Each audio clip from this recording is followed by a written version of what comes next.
I'm Yvonne Sewall. I mean, some people call me Yvonne Sewall Ruskin, um, because that's how people know me from that particular era. But anyway, I was in college in 1965 at the University of Connecticut. But we used to come in, yeah, I grew up in Westport, Connecticut. So New York City was very commonplace for us. But that was before Max's Kansas City. You know, that was with the Village. Greenwich Village was like the hot place then, right? And we'd actually come into, Cafe Wa, and we'd also go to the Apollo and see bands there. So I was somewhat familiar with the scene in the city before, when we'd come in for Broadway plays, etc. Anyway, and I actually graduated in 1967, but immediately went out to Haight-Ashbury.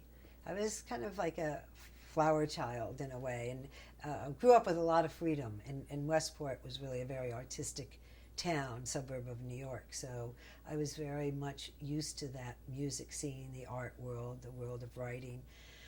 And I spent the better part of the summer out in Haight-Ashbury, just basically hanging out, sitting on top of Hippie Hill with everybody else, contemplating the universe and, smoking weed and whatever else you did, walking down Haight Street, and then my vision was to travel around Europe.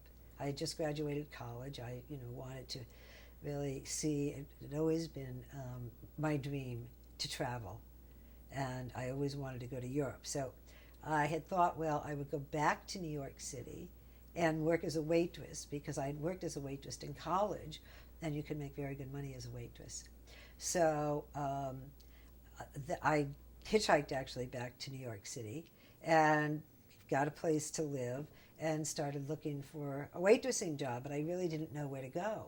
And I would go to these places, I'd read about them in the Village Voice, these, dives with the men with the big cigars, and topless, bottomless, which was not what I was going to do. And I was really getting frustrated, and I, was being concerned about being able to pay my rent.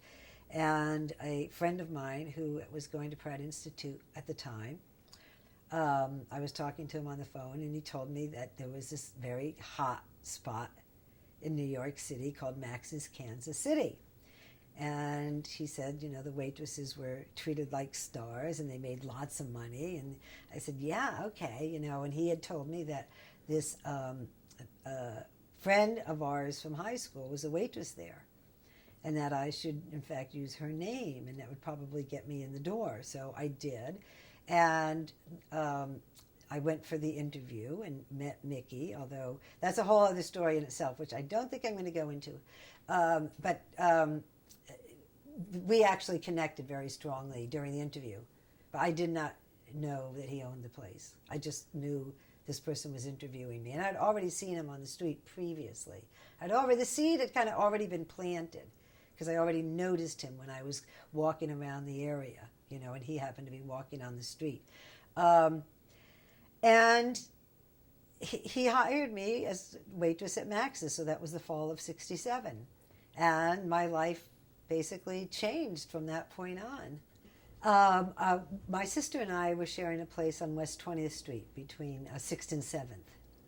So you were right in that neighborhood. Right. So you yeah, I could easily walk to work. Yeah, and you were round and about, and yeah. so was he. So that was that. Yeah. And it was really hectic at first, because it was a very big place, and it was very, very busy. I mean, I would say, 67, 68 were really like the absolute peak of Max's Kansas City in terms of the integration of the crowd that went there. Tell me about that. Well, I mean, it was just such an amazing place, because you had such a cross-section of the arts and politicians, I mean, and you had the delineation of the rooms. So in the front room, you basically would have your artists, poet, writers. They were what they called like the heterosexual sort of, I'm not going to venture to say they were alcoholics, but they liked to drink. The heavy drinkers, we'll say. And, then the middle room was more the photographers and the models and journalists, people that was sort of more what I would consider the voyeurs that collected information. They were, the artists really were, I mean, they conversed with each other, and they definitely had a lot of conversations about art and politics and, what was going on in the world, etc. But the artists and the musicians per se, or the backroom people, were sort of little communities unto themselves. They more narcissistic in nature than, let's say, a journalist or a photographer, because they're on the other side of the camera or they're writing about something. So you would put them more in the voyeuristic category, or even, the fashion designers would come in and sit in that area too, because you had that walkway that went from the beginning of Max's, sort of like a catwalk, that went from when you walked in the door, and the bar was on the left, the banquettes were on the right, and then there was a little alcove area where people would sit, basically when they didn't want to be bothered or Googled, or you would walk down this runway that went from the front, past the kitchen, past the telephone booths, into the back room, and people would that middle area was kind of wide and long, and people would like to see who was coming and who was wearing what, and who was with who, and was it anybody exciting, and that was where you were able to view that. And then the back room, of course, was we called it as waitresses the punishment room, because most of the people that were in the back room, and I'm not saying everybody, were on drugs of some sort or another, and they didn't have any money, and they didn't eat because they were usually on speed, and then the other faction of that back room was Warhol's table, and they all were in some fabulous film of some kind or another, and they would be signing Andy's name. He gave certain people permission to sign his name, and even people that he didn't give permission to would sign their name, and then, Mickey would, of course, have to go after them and say, you're not supposed to be signing, and, it'd become a whole hoopla. People did that all the time, And so, you would, when you worked at the back room, they would have you running for this and that, but it was like a baked potato or a piece of dessert, that 5 of them with 5 forks, or, they had that huge salad where then they would give separate salad bowls, so they would order one salad with 5 salad bowls. And so really, if you made $25 in tips for the whole night running back and forth, you would be lucky, whereas all the other waitresses now in the other sections were making $100 or $90 a night back in those days, which was good money. So we really didn't like that room, and if you did something that you weren't supposed to do, if you didn't get fired, if you were, say, for example, you weren't supposed to eat shrimp. Shrimp were very expensive. And, every so often a waitress would get tempted and she'd eat a shrimp. Now, if you got caught eating a shrimp, depending on Mickey's mood, either you would be fired on the spot, or often you'd be banished to the back room for a couple nights, And so that's why we called it the punishment room. And then, of course, there was the upstairs, which we called Siberia. And the upstairs was really more for the out-of-towners, your, bridge and tunnel crowd, not part of the in crowd that was allowed, because Mickey was the first one to have a door policy. He was the first one with the red rope, and decide who he wanted. He opened Max's for his friends, for his artist friends. He always wanted to be a part of the scene. He was a very shy, reserved person. And owning a place where all the people that he so admired, and mainly the artists, to him, the artists were the smartest people in the world, was his dream come true, because he's not the type of person, a personality that would, even he had to have someone bring him to the Cedar Tavern once. And even then, he used her to get him in, And he had always said, I wouldn't get into Max's if I didn't own it, So this sort of gave him a venue for his joy and pleasure, And that's how that all started. I think what else? I forget where we're going here, but Was there how I got there. Yeah. And that's how I got there, and I started waitressing. I mean, I was a waitress at Max's Kansas City. What did New York feel like? It was great back then. Yeah. You know, very different back then than it is now. You know, I don't know. It's just, it wasn't so crowded, or maybe it didn't feel so crowded. You know, there was definitely your crime was sort of concentrated in the East Village. I mean, for the most part, or Harlem in those days. Those were the two areas that you really didn't go into. I mean, we went to Harlem once in a while, but you know, back in the late '60s, you know, the East Village was drug den. And, you know, and if you went there or lived there, there really was the chance that you would get robbed or stabbed or beaten. So you really didn't go past Avenue A, very rarely, you know. However, you definitely felt a certain sense of freedom and openness, which is, didn't feel as crowded, as I say, as it is now. Yeah. Did you notice a difference from like your college years and your Westport years when you were coming in? Did you notice like a transition? Because like the World's Fair was here. We just did a documentary on the World's Fair. Right. And a lot of people said from 64 to 65 it was completely different. Did you first of all, because when we came in, that really for me is hard to answer, because when we came in we really went straight to Greenwich Village and or to the Apollo. I mean, we came in for the purpose of hanging out in Greenwich Village. That was where you hung out then. Right. You know, when we went to this one place called the Dugout where they would serve us, you know, because we all had our phony IDs, you know. So I wasn't, you know, we went to Radio City Music Hall, or, you know, but something very specific. So I didn't live in New York City. So I'm not the person, I can't really make a comparison because I didn't experience it on that level. Right. You were more... Came in and went out. Exactly. Right. Exactly. So 67 was the first year you really lived here. Yes. And yes. So from 67 then to 75, was there a transition? Did you feel things were changing, or was there an escalation? Or as the years went on, what was it like? Well, I think, you know, because it was, of course, you know, there were different crowds. I mean, there was the uptown crowd, there was the downtown crowd. And it really was sort of where you fit in. We were the counterculture scene, you know, and that was very different than the uptown conservative, you know, sort of middle class or the upper class crowd. I mean, we were the rebels. We were the ones who, you know,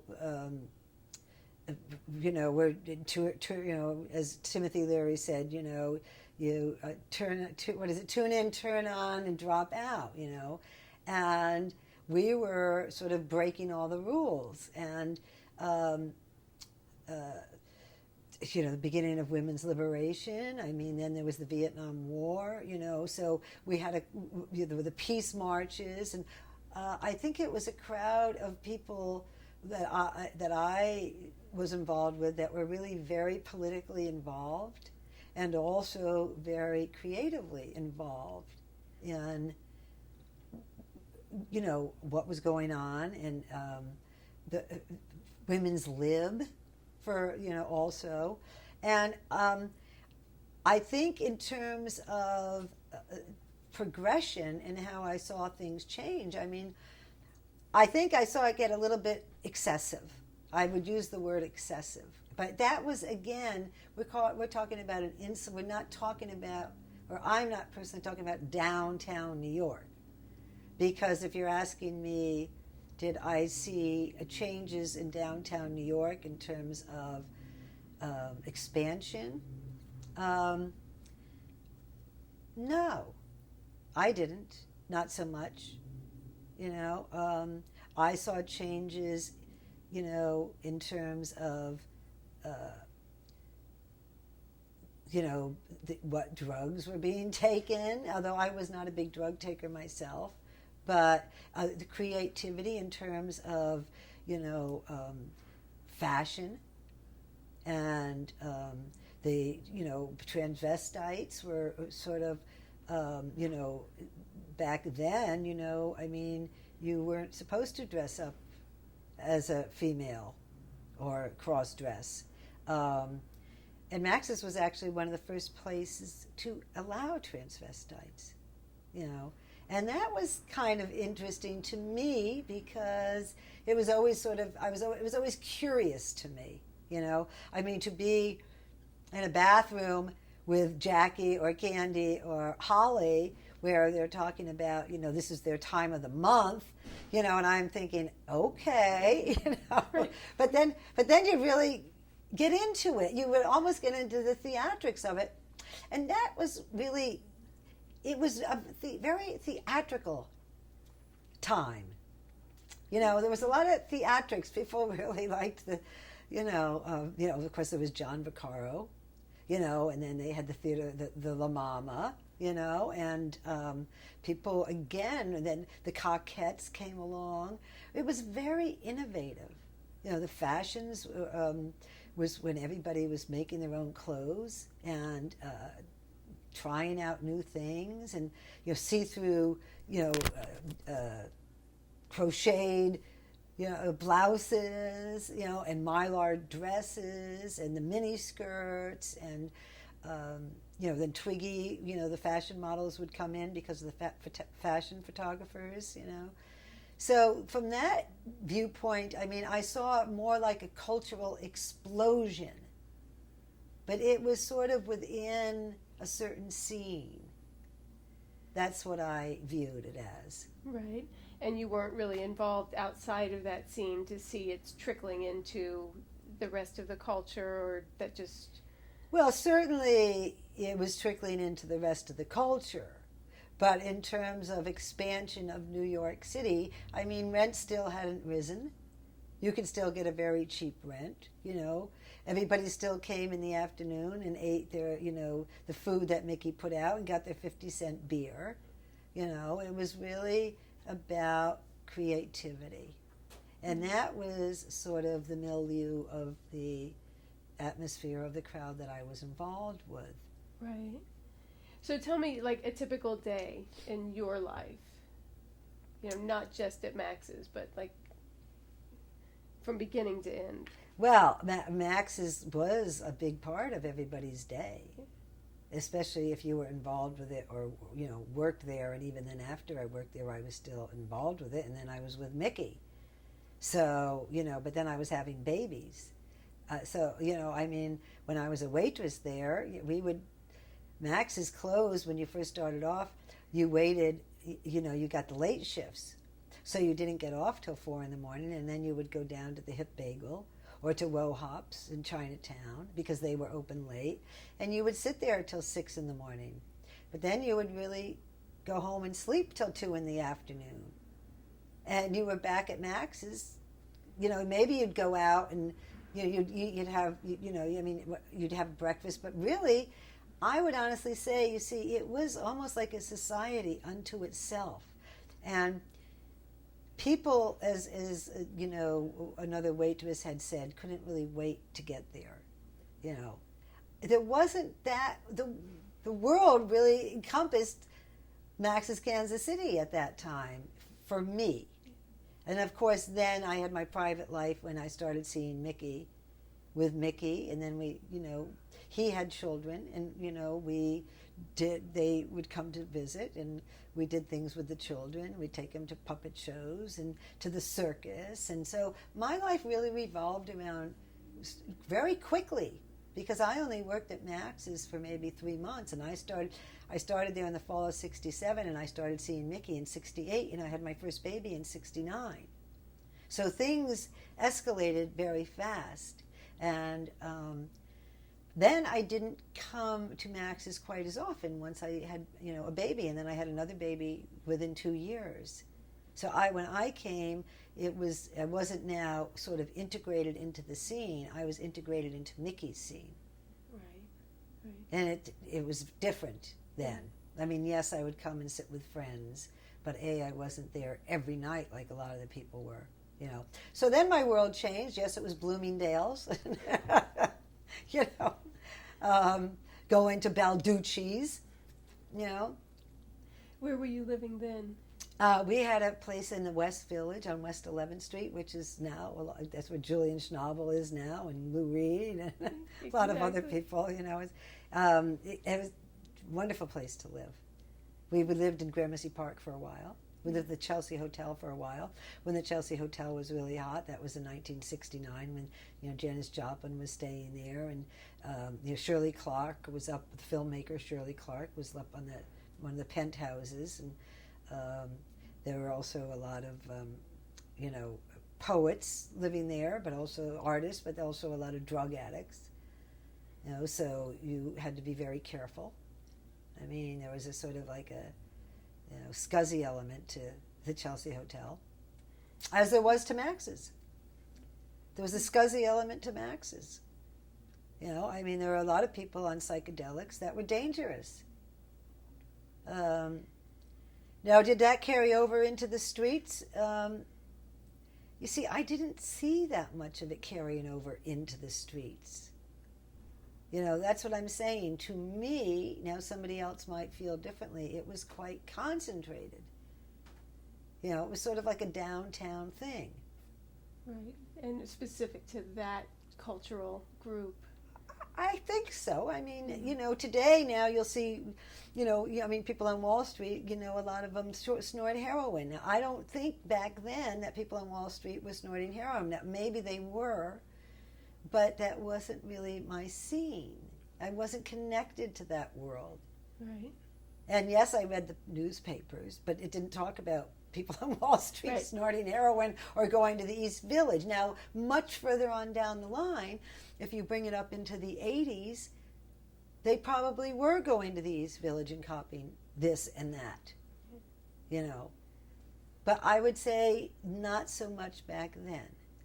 Yeah, and that's something that I'm finding interesting is, you know, from 65 to 75, drug use was pretty specific to the counterculture. Right. You know, and subsequent to that, right. you know, and I think maybe even starting with the disco scene, maybe that's right. when people started crossing that boundary and more your suit and ties started partaking. Right. Because they were more... That was at Arthur's. Started yeah. off with Arthur's Uptown, and then yeah. Studio 54 after that. Yeah. And people from Arthur's and from Elaine's definitely came to Max's. But you know, don't forget, if you wore a suit, you really didn't get into Max's, or you sat upstairs. So once again, that wasn't part of the in crowd. I mean, there were people that were there every night. And I did not see that filter over into the streets. I mean, you know, when you walked out the door at 4 a.m, I mean, you would go down to the Hip Bagel, and you would basically see the same people you saw earlier, you know, because that's where everybody went. Right. There wasn't really any other places where else was there? CBGB's had an open jet. Right. You know, and Max's was the place to go. There were a few little offshoots of it, you know, starting in the 70s, you know, St. Adrian's and Broadway Central. And, you know, the artists started opening up their own bars, or the bartenders actually who bartended at Max's opened up their own bars. And so they started filtering out as the music scene started filtering in. And then, you know, when Max's first opened, there wasn't a music scene. Now that sort of started changing with the music coming in, and now there was an infiltration of the, you know, all these back then they were punkers.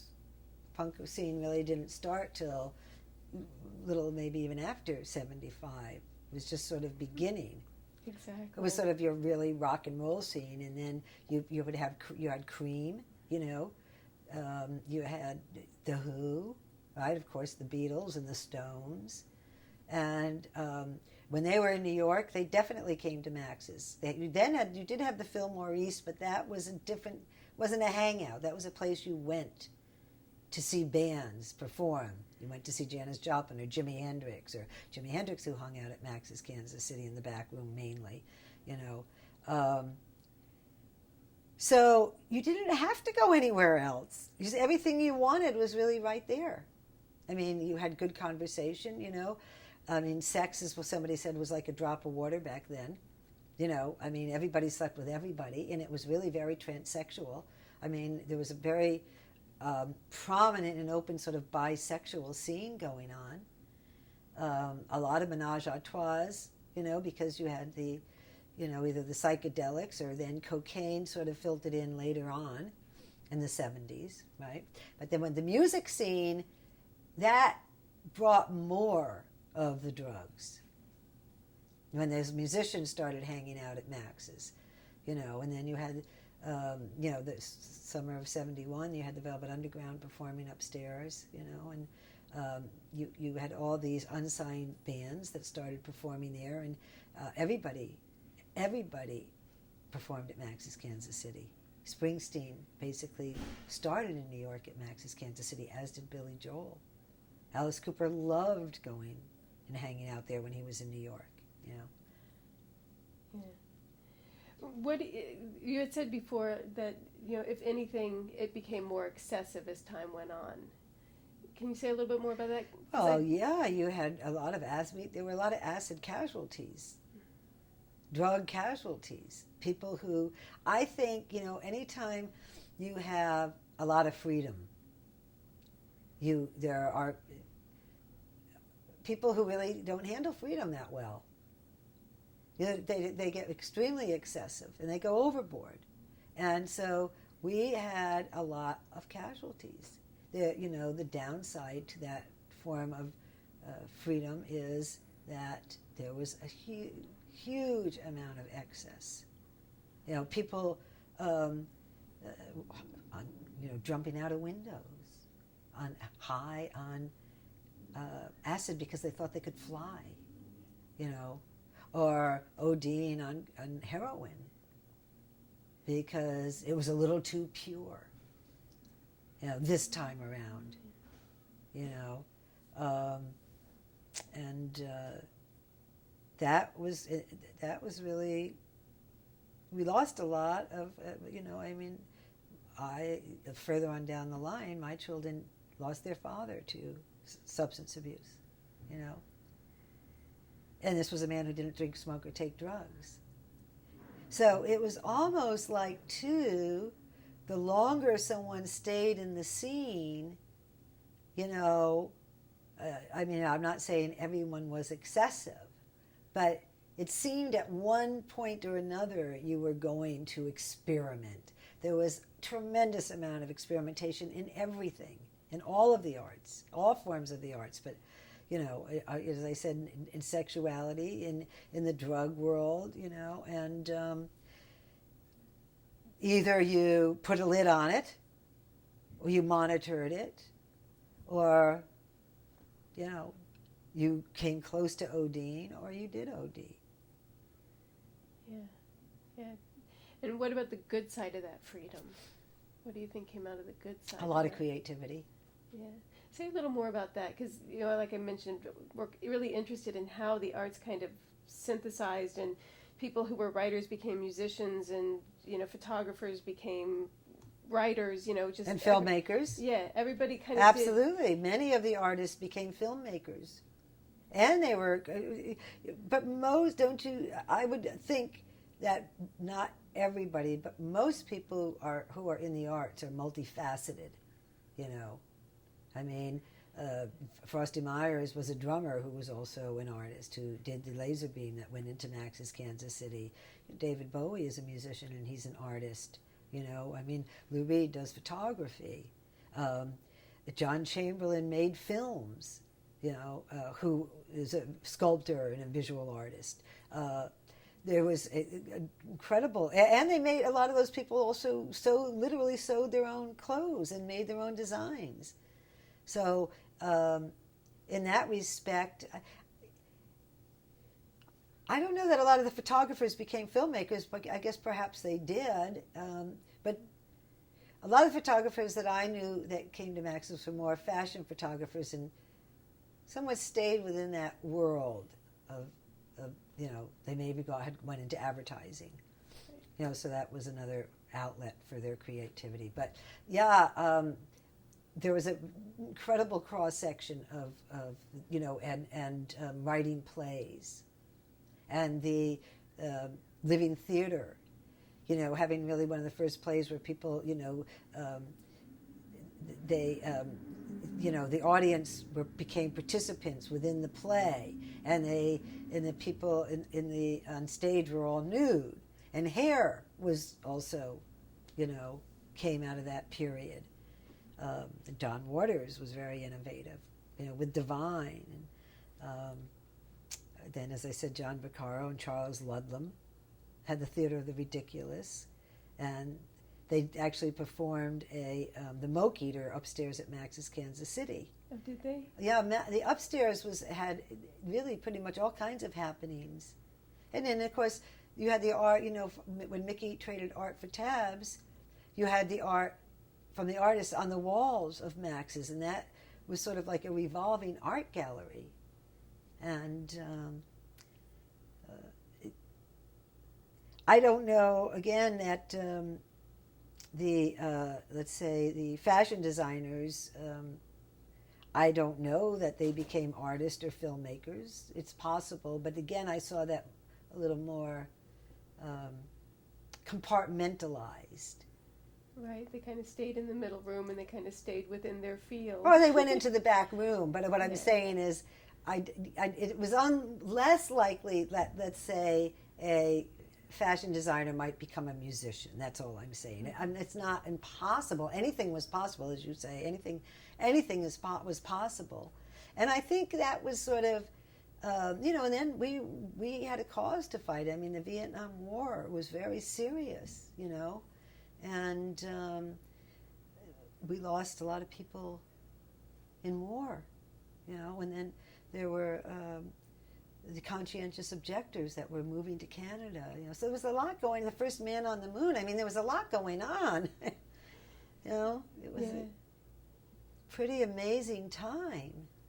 Yeah, I mean, because that's what's got us fascinated. It's right. Like, how is all of this everything? happening? The Chicago 7. I mean, and Abby. I said they would have their meetings at Max's Kansas City. They'd come in and have their meetings with Abby Hoffman and Jerry Rubin and several of the others and what was that other group? The Black Panthers. Actually, one of the musicians,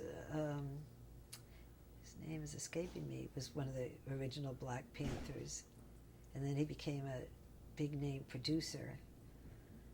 Why it's escaping me? I think he was part of the band called Chic.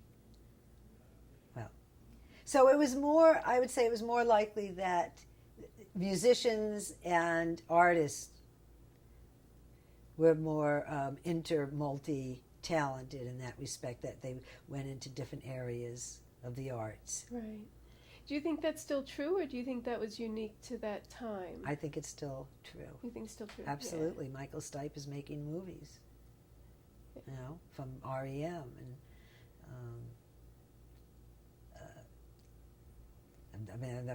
I'm sure he's one of many. Yeah, and I'm sure he's probably an artist also. And Beck had Beck's grandfather had a piece. Al Hansen had a piece hanging at Max's, and they had a combination show with Al Hansen, who's now no longer with us, but with his work and with Beck's artwork. So I see it more in those areas, right, than I do, in others. Right. Do you think Warhol had anything to do with kind of that commingling? Because he seemed to be one of the early crossovers of anything goes. I would say absolutely. Yeah. I think he was a big influence. Now, there are a lot of people, let's say, the artists, the serious conceptual artists, and the pop cultural artists, like Lichtenstein, who didn't really consider Andy to be a serious artist. They considered him to be more of a marketing genius, an idea man, you know. But then he's obviously, stood the test of time, hasn't he? And if you were to ask Mickey, Mickey would say that that back room really was created around Andy Warhol. He made that back room happen. People came to Max's to basically see those celebrities, of course, but that back room scene was so very interesting, with the type of characters. They were really characters. I mean, you had as I said, your mix of the music scene, the theater scene, your transvestites, and that area was more homosexual than the front area by a long shot, So there was a lot going on back there. Yeah. A lot more than there was going on in the front room. The front room would be more about art arguments and bar brawls. Right. So, art and drink. Right, and food. And food. Right, and conversation. You can have very good conversations at Max's. And what you will never see today is that, several of, let's say, the artists taught at the School of Visual Arts or at FIT. And they would actually bring their students in and have them sit there, and the idea that they might be able to have a conversation by chance with Robert Rauschenberg, who they had just read about or had learned about in one of their classes, just does not. Where does that happen today? Right. It doesn't really happen. Exactly. And if you did see them at another table, what are the chances that you'd really approach them and say, "Can I sit down and have a conversation?" Right. But that did happen at Max's. If they thought that you belonged, Right. you had to sort of prove yourself in a way. There were hierarchies. Yeah. Different time now. Yeah. And then, of course, you had your East Village, but as I said, you could go. St. Mark's Place was definitely happening in those days, but and that was very colorful. The Greenwich Village was very much happening. The West Village was the West Village. It wasn't really a scene. Right. Yeah, that's kind of what we're interested in too. Is like kind of 65. Dylan Goes Electric at Newport. Right. Folk scene is really on a downslide. Right. So what's coming in? Rock and roll. Yeah. Yeah, and then so much of it was not New York, and then all of a sudden there's a real New York scene going on. So that's what we're really curious about, is how is all of this, 'cause a lot of it came over from England. Yeah. In fashion with Mary Kant and, King's Road in England. And, a lot of the great bands and designers came out of England, out of the UK, really. Yeah. And they came to New York. And they came to New York. Yeah. I mean, again, also Max's was incredibly international. I mean, the Italian filmmakers, basically everybody who was anybody came there. Just like, if you were to go over to London or to Copenhagen, or you would find out where are the hot spots, because like-minded people like to be around like-minded people, So the Café du Mégot, in France, was someplace you would go. Or La Capole in France was compared to Max's often. In France, that was where you would go, where all the artists hung out. So, different countries did have their places, but in the end, New York City is New York City. It's an amazing city. There's no city like New York. I do love Paris. Paris and London, I would say, were the closest. Right. Yeah. Right. Yeah. So like kind of disco comes in, because I'm kind of interested too in the indie folk rock and roll's here, and then we move into disco, Right. and we've got the glam rockers, and then we go to punk. Right. What's happening? Any sense? Well, see, I wasn't really a big disco person. I mean, yes, I like to go upstairs and dance when they had the disco at Max's.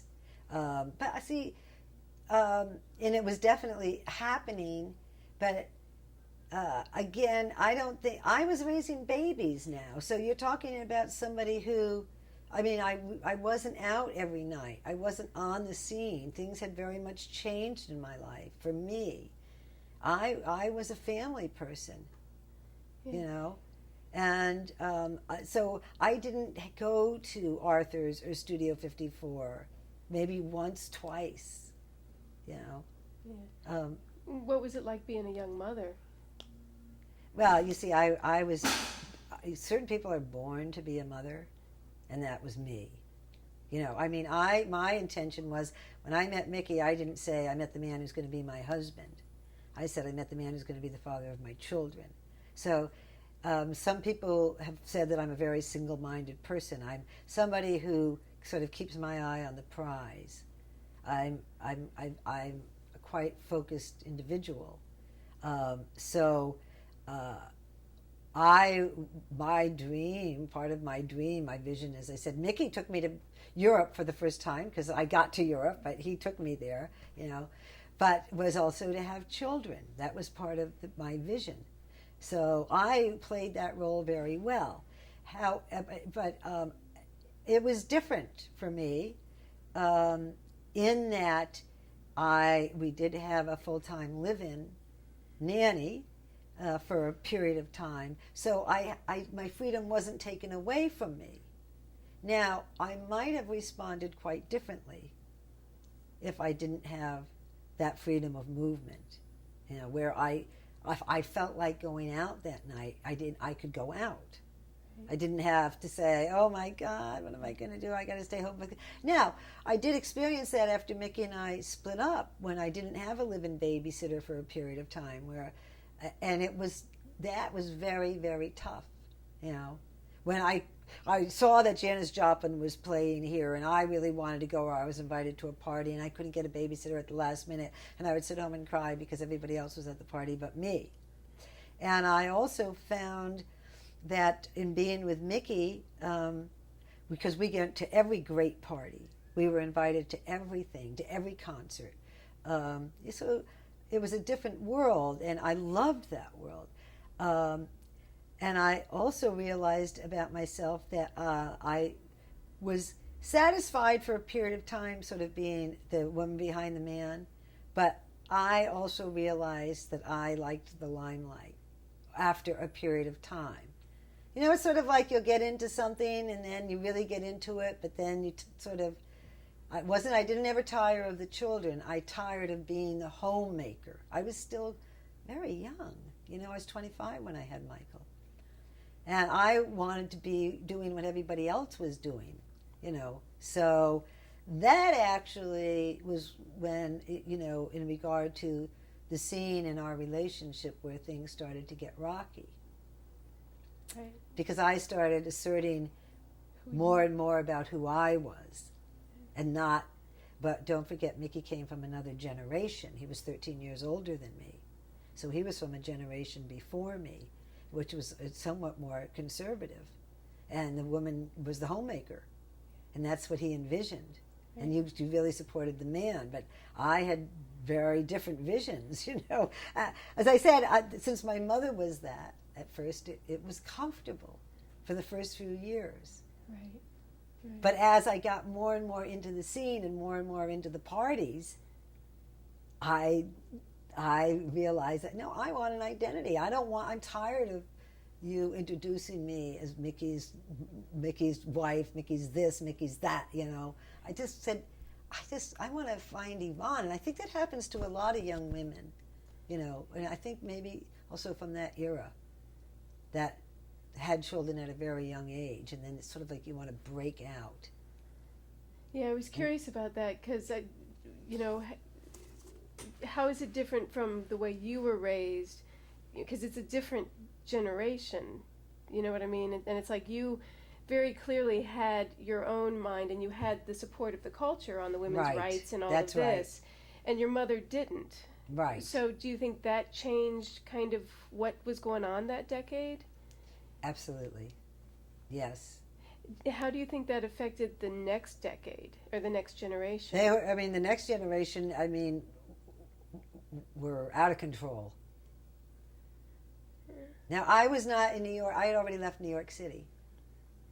But now, come on, let's look at but now we're not going, we're going a little bit beyond 1975 here. Yeah, I'm just curious for my own, because... But, that was sort of an out of control.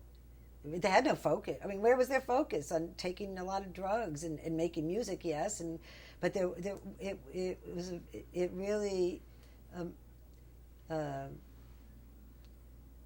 really became a whole other culture, I think.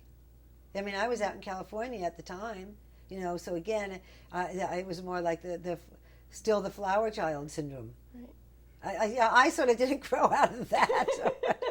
And you're still in Woodstock. Right, I'm in Woodstock. Right, there you have it. For you. Right, there's no hope. Yeah, I was born with flowers in my hair, right? Exactly. You right. didn't go the whole way. Right. And so I had different responsibilities. Now, if I didn't have kids, I don't know. I don't think I'm, certainly have I gotten excessive in short periods of time. I would say, did I ever go to a party and drink too much? Absolutely. Did I ever snort too much cocaine? Without question. I was a real party girl. But I also was in a different position. I had a responsibility of 2 children, and I was very conscious of my responsibility. They might say, if you ask my children, that they had a lot of freedom, Exactly. That's it. Right. What responsibility? Right. But I feel that I was really a very responsible, caring mother, and I worked all the time, So I consider myself to be a creative person, but I wasn't an artist. That was not my profession. I became a teacher. I was more like the voyeur. I would really be sitting in that middle section, or I sat up on the rail with Mickey and I watched and talked to people. Right. I would not be comfortable in the back room of Max's Kansas City because I'm not really an exhibitionist. I do like the thought of performing, but that's a thought. The action is a whole different thing. Right. Yeah. But even out in California, yes, definitely the scene shifted. Right. The music changed, and I do think that there was a period of time. The Vietnam War was over, and I finally think it was a much duller, less active, less creative era. Yeah. It seems like to us that kind of it was really dynamic, and then kind of when the whole disco thing and the whole stadium rock and everything was it was excessive, right? But it wasn't the club creative, right? That's what I feel. And it did get kind of dead, and then punk rock was kind of the answer to that. It's like, let's get back to the basics, right? Let's not play our instrument, right? Yeah, I agree. I think that's. It's getting hot in here. Maybe It's hot. Yeah. Maybe we'll take a break for a minute, Curtis. No. No. It's up to you guys. I'm okay. You okay? Well, I have to watch my time a little bit. Okay, so we'll just yeah. keep going. Yeah, because I have to be at Bill Selk at 4:00. Okay, right. And so then I have to look at it. Yeah. Oh, Yeah, okay. I was not into the disco scene. Yeah. I was never a disco. Again, I like to dance, but I and even disco music. I mean, of course, I knew who Grace Jones was, and I respect her and admire her, but I didn't buy disco albums. Yeah. I was still into the rock and roll. I was still into the Stones and Bob Dylan and Aretha Franklin, the blues and people like that, and some jazz, but the disco world was never really part of my world. And in the excessiveness of that whole Max's second incarnation in what was going on at the time also really wasn't my world. Now, I was always involved in the music world, and I loved to see I saw Devo for the first time, in the B-52s, and yes, I mean, the Talking Heads, and that I liked that music, and and that fascinated me, but I wasn't living in New York City at the time. I didn't come back till 1979. Right. When did you leave? I left New York City in 1973. And even though I came into New York City, I didn't return until 1979. Yeah. So, I was living out in California. Right. And then I was living up in Woodstock, previously. I mean, I've always had some ties to Woodstock. Right. And I was on the music scene up there. And then, as I said, came back in 1979 when it was sort of like at the tail end of all of that. And I think then, that it was a period of, I think everything changed when I came back. Yeah. Yeah. Yeah. But that's beyond what you're exactly doing. Yeah. Yeah. Yeah. And that's. I think that's when I really started to see changes. Yeah. What? Just out of curiosity, what was your impression? Well, I mean, now different areas were beginning to be gentrified, and it was a lot more corporate oriented, a lot more about money. Creativity, well, certainly people were always creative, but there wasn't the explosion. It had sort of leveled off. Yeah, and that's what we're trying to put that finger on. Yeah, it just, I mean, New York City is always going to have a certain energy, but it wasn't the same type of energy. That was really, I don't think you can, I don't know that you'll ever be able to recreate that energy. Yeah. It just was certain chemicals that you put, that just worked. That magical combination. That was just a very exciting time in life, especially I would say in the 60s, the late 60s. Yeah. For me, definitely, it was probably one of my most exciting times. Yeah, because you landed right in the thick of it. Right, in the thick of it, right. Right. And there are no mistakes. That's right. Everything for a reason. That's right. And I'd have to say, in all honesty, now, even though I know we're not talking about this period, but coincidentally, again, it's no mistake that I ended up in Woodstock. Woodstock is really sort of like the closest that you come to that kind of scene, because it allows you a lot more freedom. You can have a lot more, your relationships are a lot more intimate. I mean, the 60s really wasn't so much about intimacy. It was more about experimentation and exploring and, opening up. Whereas I think given what's happened in the world, between AIDS and 9/11 and, wars and terrorism and people have been forced to become a lot more serious, a lot more selective, and crave intimacy more. That's what I think. Mm-hmm. And so it's become a little more insulated in a certain way, but not in the way we think. But the thing about something like Woodstock is that you get all these creative people in one area. They all come to New York, but you can really experience it up there. Again, that's sort of become the little melting pot for me anyway, and that's what I experience. Mm-hmm. And of course, you don't have, the pressures that you have in a city like New York. So it allows you to be more creative and feel more free and open, and that's the way it was back then, and so that's probably why I gravitate toward that. Yeah, definitely.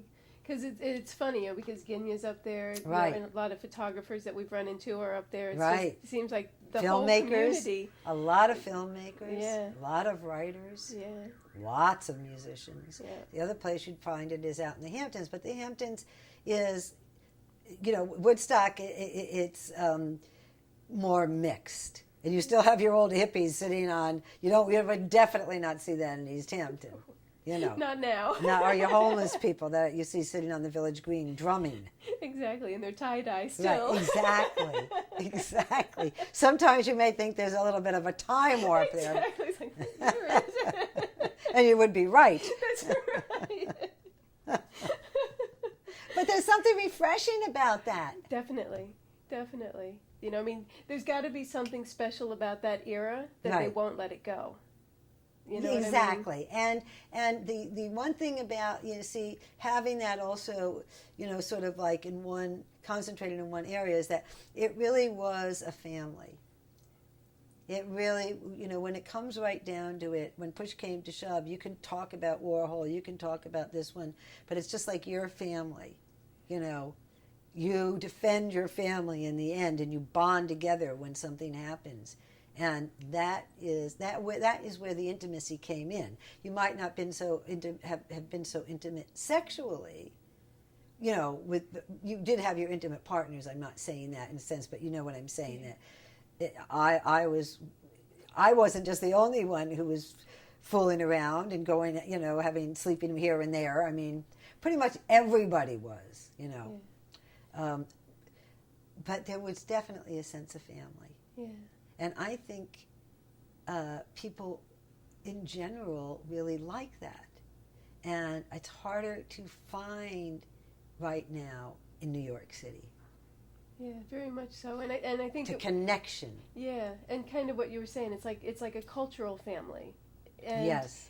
And by having such a diverse crowd in that family, you get all this cross-pollination of ideas. Yes. And since anything is possible, it doesn't matter if it's a paintbrush or a guitar. Where now it's like if you're a painter, you have to be a painter because you have to market yourself as a painter. Right. Heaven forbid you try and have a career Right. outside your field. And then, of course, the cost of everything is, skyrocketed. So that makes a big difference. Yeah. When you're worried about where your rent may be coming from next month. And you really have to stay in the corporate world unless you're. How many people are really successful at their art?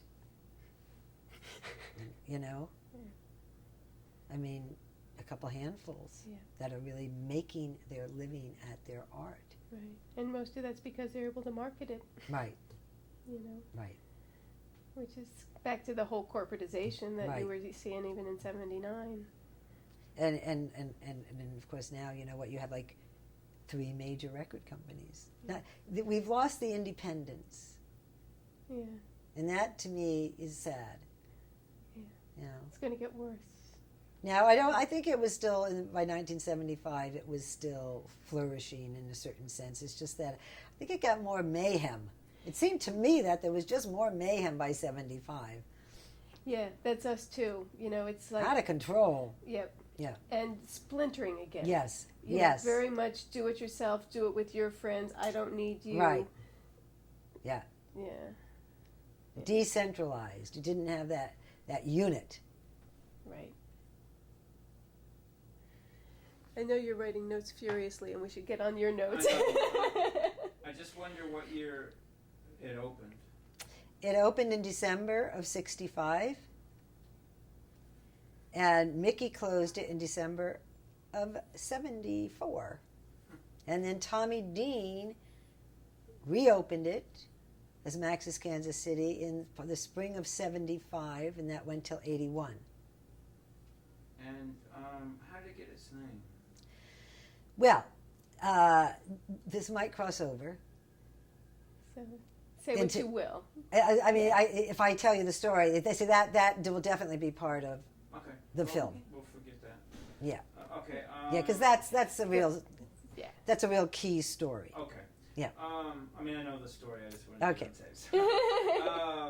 Was it hot from the very beginning? Well, I wasn't there from the very beginning, but according to Mickey, he was there. It really took off like a shot, as he said. He had owned clubs before. He owned, they were not clubs. He started off with, long before I met him, he started off with the 10th Street Coffee House, which was just a little coffee house on 10th Street in the East Village. Then he went from there and took a partner and opened up Cafe du Mégot, which was where the poets would come and read poetry. That was also in the East Village. Then a high school friend of his came along and had always wanted to open up a jazz club. So it didn't turn out to be a jazz club, but they opened up the Ninth Circle, which was a steakhouse in the West Village on West 10th Street. Then they parted ways, and Mickey went away for a year with his then wife to Europe. And when he came back, wanted to open another place, but he couldn't open downtown because they had a no competition clause in the contract when they signed off on each other. And that's how he ended up.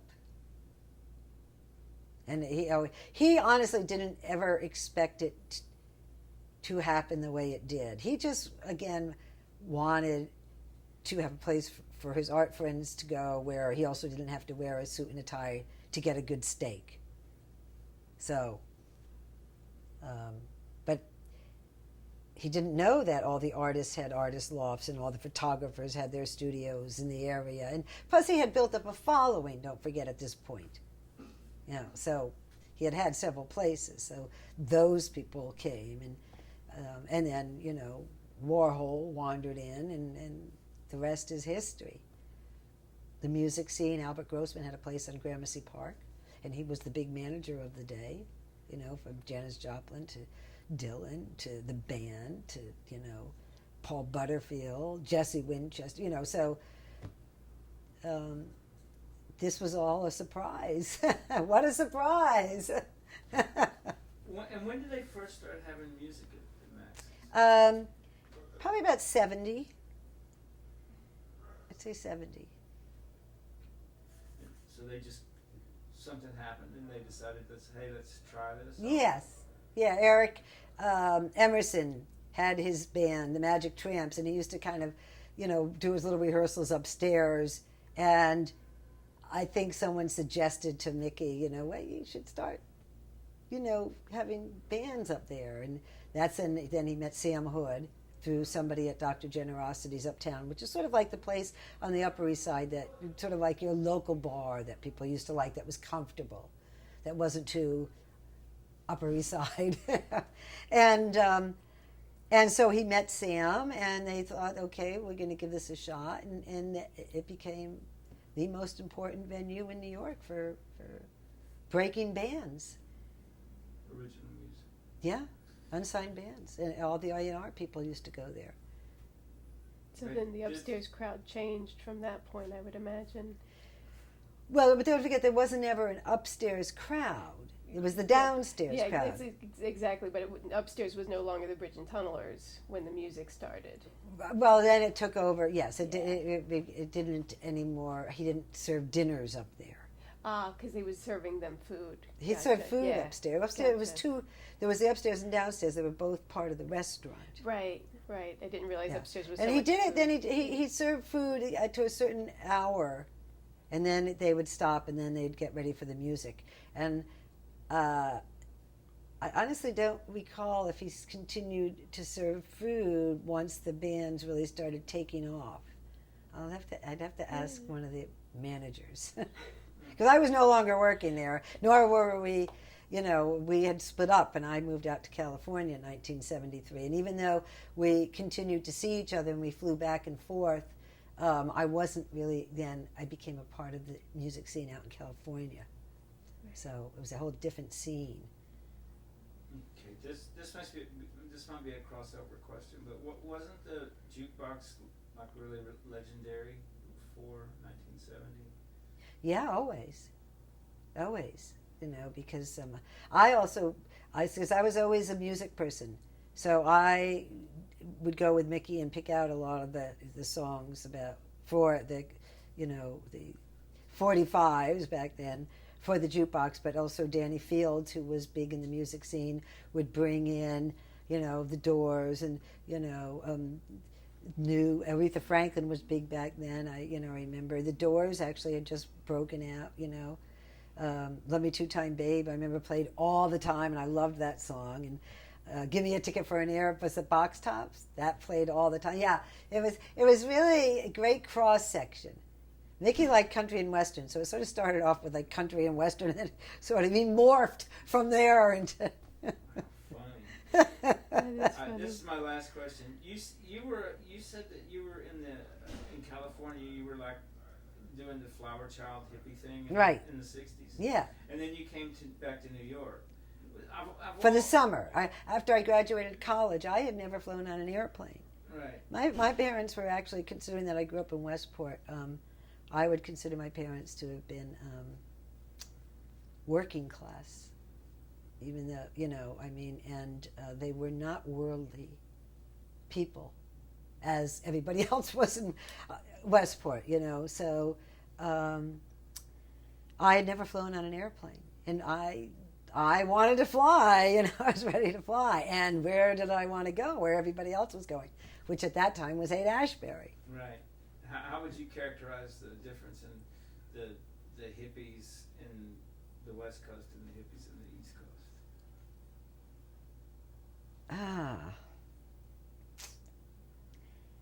I'd say it was more laid back.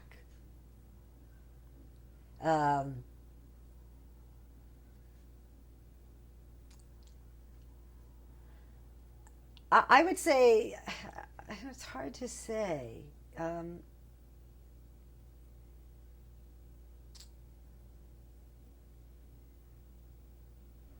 I don't know how I'm not sure I can answer that. I don't. Well,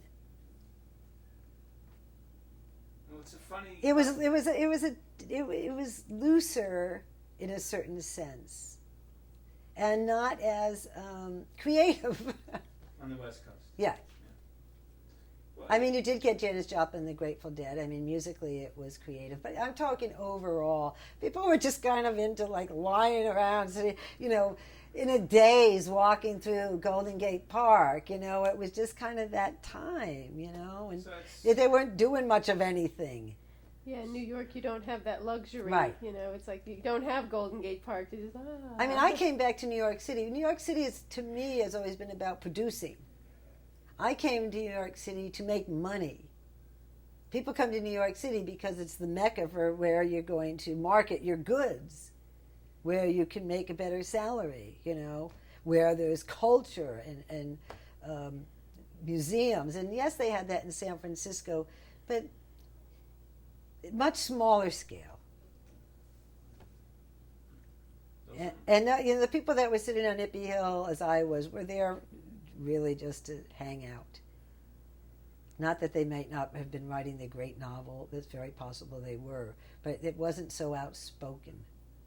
You weren't having meetings. At least I wasn't about, what we're going to do next. We're going to get this play out there. And maybe some people were, but not the ones I encountered.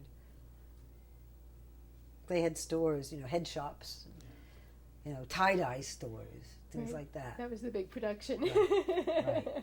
Right. That's it. Cool. For Are me. you good? You think we missed anything? I don't think so. I think you got a lot, Yeah, we if got you a can pull anything out of You there. did great. You did great. Thank you very much. You're welcome. So you're out